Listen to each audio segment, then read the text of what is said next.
Good shot, kid. I think you got him. Good shot, kid. I think you got him.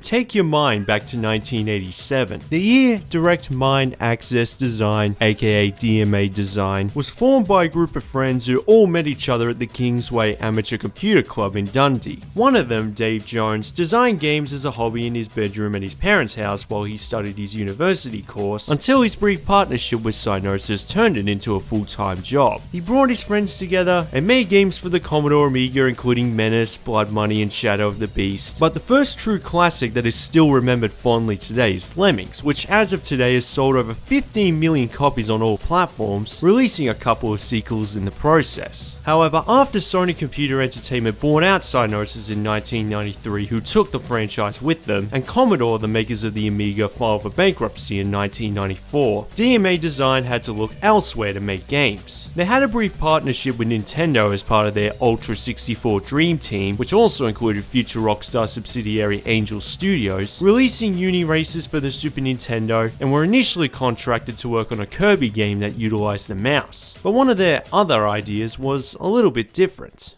Development for it began in 1994, inspired by Miami Vice on the ZX Spectrum and Pac-Man. Right after completing Lemmings 3, programmer Mike Daly made a game engine similar to Clockwork Knight on the Sega Saturn, where you can see the side of the platforms the further you scroll, and use street roads as a background to create the illusion of a bird's eye view. This allowed them to make full-scale city maps to drive on, and was the perfect setting for an over-the-top police chase action game, where you could play as either a cop or crook and complete missions relating to the chosen role. It was called Race and Chase, and was pitched to BMG Interactive, a side division of BMG Music Group, led by Sam Houser. Sons of an actress and a lawyer, the Houser brothers Sam and Dan were completely immersed in the cool side of media and entertainment. They were fans of western and gangster movies, and when they were exposed to the world of hip-hop and skateboarding near the university they were studying in Oxford, they wanted to make a career out of it. Sam Houser joined BMG Music in 1990, directing a few in-house videos for bands and groups including Take That and the Spice Girls, before becoming part of a new branch, BMG Interactive Entertainment in 1994, despite not knowing how video games work. And his brother Dan, who recently graduated from his geography course, joined him testing CD-ROMs, hoping to become a writer in the future. However, things didn't start too well, only releasing a few games that weren't commercially successful, but then they were given a pitch of an overhead racing game called Race and Chase from DMA Design, and was renamed Grand Theft Auto. Though development was far from smooth sailing. What was supposed to take 18 months ended up taking between 30 to 40 months, and every single person who worked on this game will tell you that the whole project was a mess, constantly crashing during testing. They were basically working with the mindset of what features can we either add or remove to make sure the person that plays it won't have to experience the same headaches as the developers, without any real focus or idea of what the final product was going to look like. However, it did have one advantage, thanks to a glitch that has probably changed the course of gaming history forever. During development, it was programmed so when you were playing as a crook, the police were supposed to pull you over, but instead they were aggressively trying to ram you off the road. Suddenly they realized that being the bad guy was more fun. They worked around the game based on the glitch by including things like a wanted system and a non-linear mission structure. It was the introduction of a setup that if you don't want to do a certain mission, you can roam the city freely and do a different one. Like there's more than one way of completing a level. Basically, provide as much freedom to the player as virtually possible. However, the constant change in tone and gameplay made it even more unstable than it already was, and the heads of BMG threatened to scrap the whole thing every week because things were that chaotic. Producer Gary Penn described it as nailing jelly to kittens. Eventually, with enough hands and legs to hold it in place, the last thing they wanted was to see it completely fall apart, and either start from scratch or spend more time testing. He has a point. On first impression, it looks like a bunch of pre-rendered sprites all mixed together at once. It looks ugly to say the least. And in case you're wondering, to those who haven't played the overhead GTA titles, the map designs bear no resemblance to the successors, which is understandable. The cities are Liberty City, aka New York, San Andreas, aka San Francisco, Vice City, aka Miami, and there's also an expansion of London set in 1969. But because DMA didn't have the budget to travel all over the state dates to visit these cities like they do nowadays. All they had was a library. And if you look at the maps as a whole, they do slightly resemble closely to their real-life counterparts, particularly Liberty City. But when you're playing the game, you don't even think about it since everything feels so square-shaped. The mission scenarios were heavily inspired by action movies. The designers of the maps and missions looked to a lot of their favorites. Things like interrupting a gang meeting, blowing up a building with a bomb inside a truck, interrogations, and plenty of profanity. Now, the genre has evolved to the point where a story fits better with the missions. There's unique dialogue based on the order you complete them. It can affect the characters, story, and gameplay wise. The whole map is utilized, those kinds of improvements that would become basic necessities of an open world game. What the level design team did back then was create the missions, then writer Brian Baglow had to try and connect all the work they'd done. As a consequence, I don't have much to say. Just do these jobs and get paid, with multiple playable characters whose names can be changed, and that's all I see. Although, growing up with the GTA series after this one, I actually also see this as them predicting the future. Hitting Liberty City? Cool. Or past in this case. The only excuse for multiple protagonists I can think of is if there's someone else who wants to play it, they have their own character without taking extra space on a memory card, at least when playing it on the PlayStation. Besides, I wasn't paying attention to the story anyway because all I was thinking about is reaching the target score. Now, I'm not going to compare GTA 1 to its sequel even though I've already reviewed GTA 2. I might even do a re-review of that game, so I can look at the improvements compared to this, because good lord, you're in for a rough ride, and I don't mean that in a good way. Grand Theft Auto.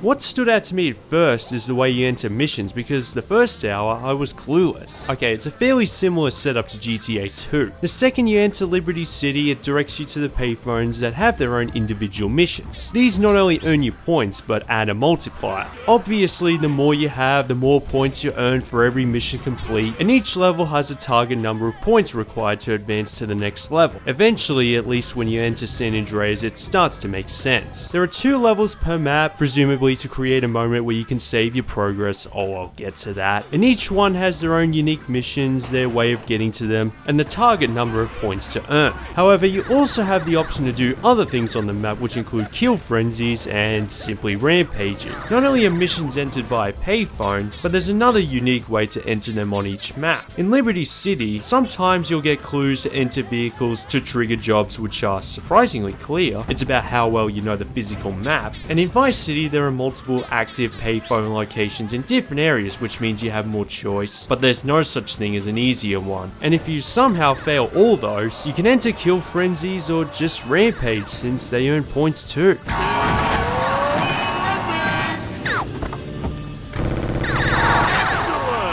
It's a process of elimination based on how well you do in these missions, because the more you successfully complete, the faster you reach the target score, and there's always a way to reach it.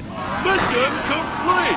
However, make sure you have a map in front of you, because it's incredibly easy to get lost in, especially if you're playing it for the first time. All 3 cities look mostly the same, at least with the way the streets are designed, and the arrows point where the crow flies. Therefore, you'll run into plenty of dead ends. Sometimes there are enough alleyways to pass through, but it's unknowingly having to reach another island or the elevation is uneven. That's what makes it so slow and tedious. It's not like the physical map can tell you where the arrow is pointing during missions. Maybe that's why the bosses who give you these jobs are so abusive. And 14 and 18. And 20, and 14 and 18.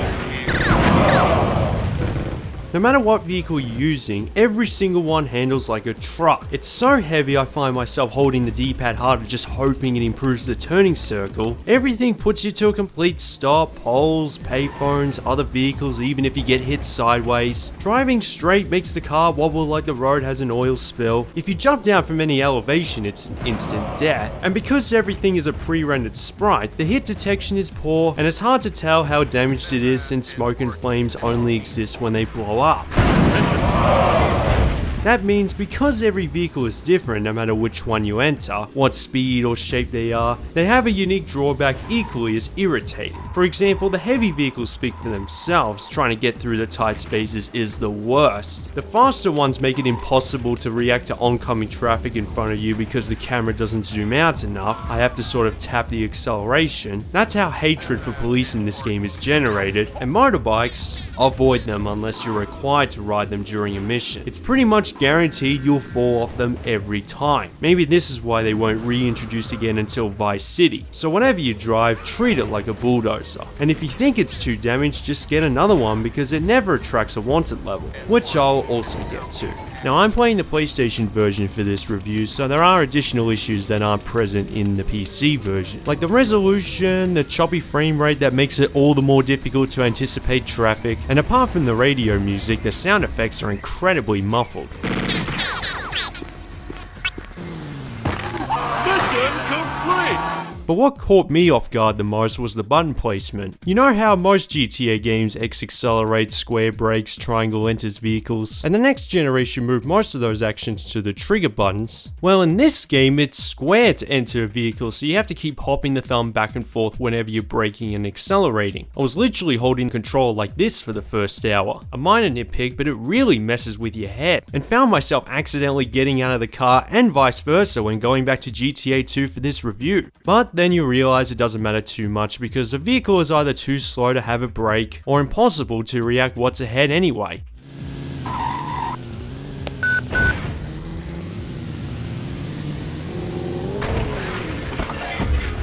Mission complete! There is a button configuration in the main menu settings where I also found out about the handbrake, which is more controllable, but not nearly as enough to be considered good, and there are only a few fixed options that bear no relation to the layout we're all familiar with. I can imagine the PC version not having that issue, so you're basically stuck with what you've got.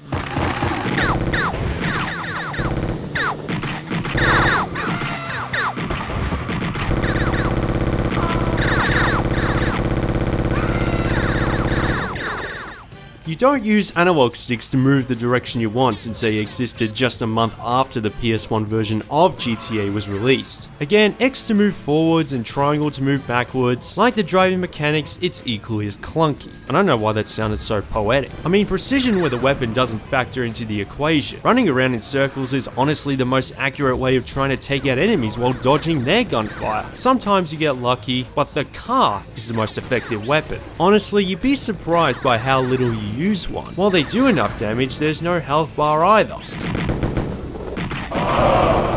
You can find big boxes which are scattered all over the map, including weapons and power-ups. Armor's a big one to try and find immediately, and others include point multipliers, increased foot on speed, police bribes, and get out of jail free cards. The wanted system, while not as aggressive as I was expecting, considering they're the reason the series became non-linear, I suppose there's only so much you can do on this map, the only guaranteed way to evade them is to respray your car, because some missions, for some reason, even when the wanted level is at its highest, it isn't taken away, so be careful.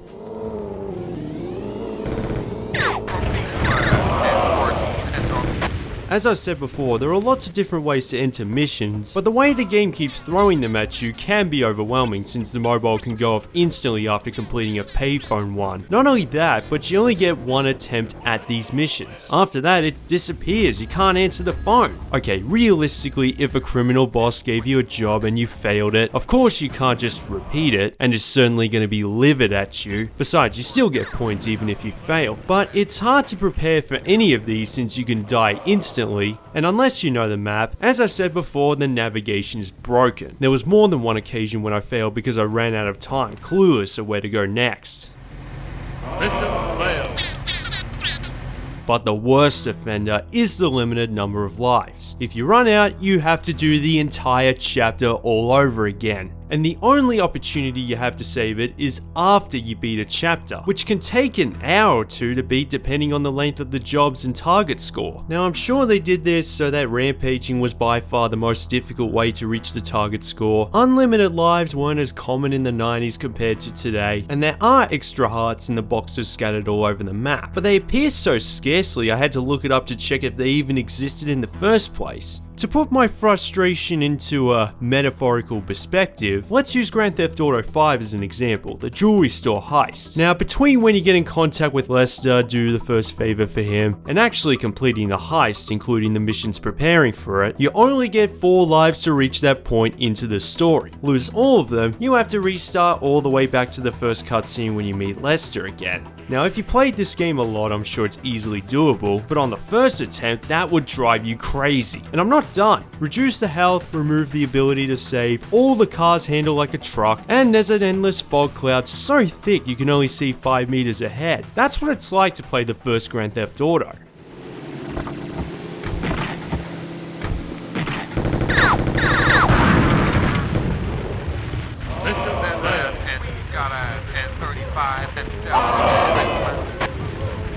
Sorry, I don't feel very good saying these things because 1, it's Grand Theft Auto, and 2, I don't want to discount the hard work the developers went through to make it. A lot of the basic features like the wanted system, being able to steal other vehicles, we've become so used to open world games that have these features, it's easy to forget that this was one of the first to introduce them. And I'm sure if it wasn't as unstable as the developers were claiming, they could have made some improvements sooner than later. Nobody's perfect the first time. I mean, I grew up playing Grand Theft Auto games that have infinite lives or at least the ability to save on the map, so having none of these things I guarantee will put a lot of gamers off. I just don't like the idea that potentially over an hour of progress can easily go to waste like that, especially if you can't save it in between, and the controls on foot and when driving are really clunky and slow. Anyone who criticizes the controls in Red Dead Redemption 2 have clearly never played this game, and should be very grateful for how far Rockstar have come. But that's also why I'm not angry with this game. It's strange playing this, Smuggler's Run, Midnight Club, Max Payne, and Red Dead Redemption 2 all in the last 12 months, since they're all by the same publisher and developers collectively, and getting an idea of just how far they've come in terms of scope and gameplay. It speaks volumes of their ambition and work ethic. Not just the Houser brothers, but everyone involved with soon-to-be Rockstar Games and DMA Design back then. After Grand Theft Auto was released for the PC and PlayStation between October and December of 1997, as well as a Game Boy port a couple of years later, despite mixed reviews and some controversy over its violence and setting that hits closer to home, yep, even the first game non-gamers were unhappy with it, it was BMG Interactive's most commercially successful title with over 1 million copies sold. However, it wasn't enough to appease BMG itself, and all the assets were sold to Take-Two Interactive in 1998, with the Houser brothers moving to New York.